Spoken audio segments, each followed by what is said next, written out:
¿Qué mejor que comenzar marzo con una nueva película de Disney y Pixar?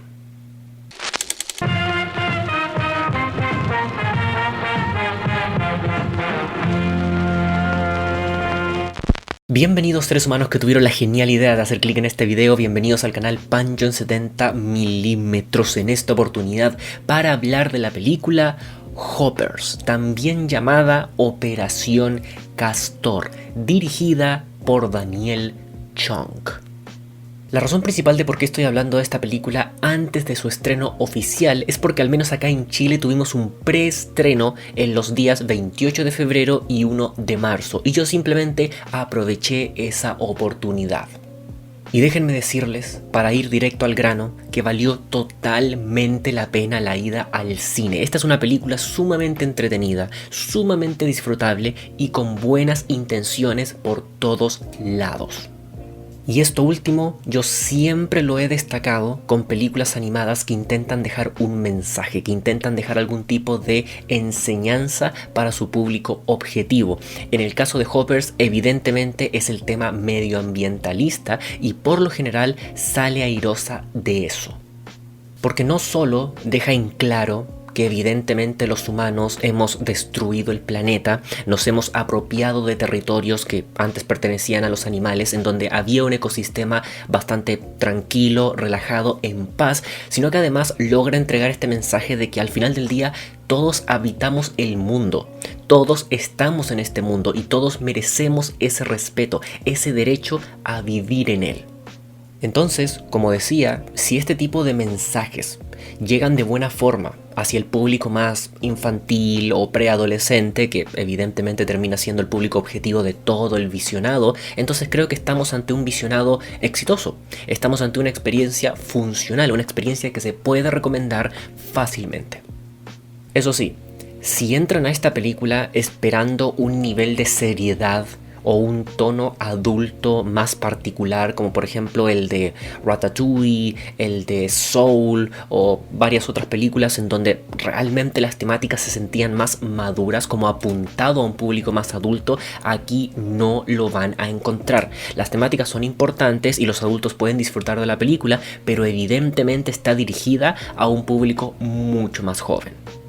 Por otro lado, añadido a lo anterior, los personajes de la película son bastante simpáticos, principalmente los animales, la dinámica entre ellos, la comedia que nace naturalmente de ellos, en general muy disfrutable.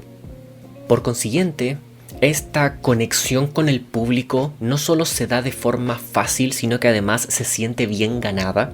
Uno nota que los personajes crean empatía natural y en los momentos más dramáticos realmente golpean. Incluso creo que la película hace un buen trabajo en darle la vuelta a ciertos personajes que parecen ser los villanos de turno, los antagonistas de turno, pero que luego llegan a ciertos lugares mucho más comprensibles, por decirlo de alguna forma, e incluso haciendo algún tipo de analogía con la propia protagonista, así que hasta en eso todo muy simpático. Y por si se lo están preguntando, sí, efectivamente, la animación de la película también es sumamente disfrutable. Es dinámica, pero por sobre todo caricaturesca. Y esto no lo digo como algo negativo, al contrario, creo que en la pantalla funciona muy bien. Y nuevamente, comparando a esta película con el antiguo Pixar, se nota que el estudio decidió experimentar un poquitito más con la animación en el sentido de no ser tan serios, no sentirse tan aterrizados y jugar un poco más a la caricatura, a los movimientos exagerados, a los rostros deformados y así sucesivamente.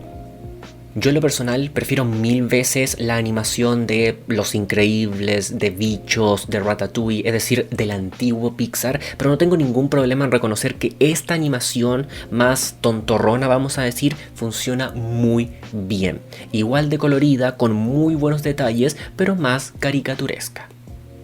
Y por último, pero no menos importante, la banda sonora de esta película me sorprendió a montones.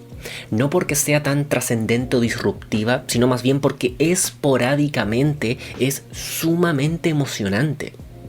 Hay una escena en particular que viene en el tercer acto, por ende no la voy a describir, en donde literalmente solté lágrimas por la música, por esa cohesión entre lo que vemos en pantalla y lo que escuchamos a través de los parlantes. De eso estoy hablando. Ahora bien, hablando de ciertos cuestionamientos que yo tuve viendo la película, porque sí, les adelanto, no me pareció perfecta, tendría que comenzar hablando de las temáticas. Ya dije que las temáticas son relevantes, todo lo del medio ambiente, salvar a los animales, proteger el mundo, etcétera, etcétera, todo eso es importante y bienaventurado. Sin embargo, hay ciertos conceptos dentro de esas mismas temáticas que ya se han visto en muchas otras películas. Porque una vez que uno como espectador comprende los mensajes que está intentando transmitir la historia, varias secciones del relato se vuelven predecibles, se vuelven clichés y carecen completamente de sorpresa de cara al final. Entonces, esto no es algo 100% negativo, terrible, grave, algo que arruina la experiencia, pero tal vez, considerando los conceptos que esta película pone sobre la mesa, se podría haber hecho algo un poco más arriesgado quizás. Y esto va tomado de la mano también con los conceptos de ciencia ficción que tiene dentro la película, porque en algún momento mencionan a Avatar de James Cameron dentro de un chiste, y debo decir que si lo pensamos, se parece bastante a esa película y nuevamente cae en clichés evidenciables. Porque repito, uno como espectador entiende rápidamente los mensajes, uno como espectador recuerda otras historias parecidas y automáticamente todo pierde frescura. Cuando llegan los momentos más dramáticos, impactantes, uno ya los puede ver venir a leguas de distancia. Y eso al menos a mí me estuvo afectando, porque en otras películas de Pixar precisamente la frescura de sus historias provocaban momentos emotivos, dramáticos o incluso tensos sumamente efectivos. En Hoppers también existen, pero no con la misma intensidad. Y por último, pero no menos importante, debo decir igualmente que este tono medio infantiloide que tiene la película por momentos le resta impacto a algunas escenas. Yo literalmente veía la pantalla y pensaba, esto podría haber sido mucho más impactante si el tono fuese más maduro. Y aunque reconozco que los niños de mi sala parecían estar disfrutando a muerte la película, lo que significa que es bastante exitosa en general, yo al menos quedé con esa sensación, con ese sentimiento encontrado de que tal vez con un tono un poquitito más aterrizado, algunas escenas serían mucho más impactantes. Y esto va conectado igualmente con el sentido del humor de la película, porque si bien esto es sumamente subjetivo, esta película hace reír, esta película tiene buenos chistes, pero también hay otros que precisamente por este tono más infantiloide no se sienten tan efectivos, o al menos a mí no me hicieron mucha gracia, entonces todo esto conecta. Pero bueno, dejando muy en claro que Hoppers es otro paso en la dirección correcta para Pixar, una película entretenida, disfrutable y recomendable. Díganme ahora ustedes en los comentarios qué esperan de ella o qué opinan de ella si es que ya la vieron. Si les gustó este video, denle like, si no les gustó, denle like, suscríbanse para más y nos estaremos viendo en un próximo contenido.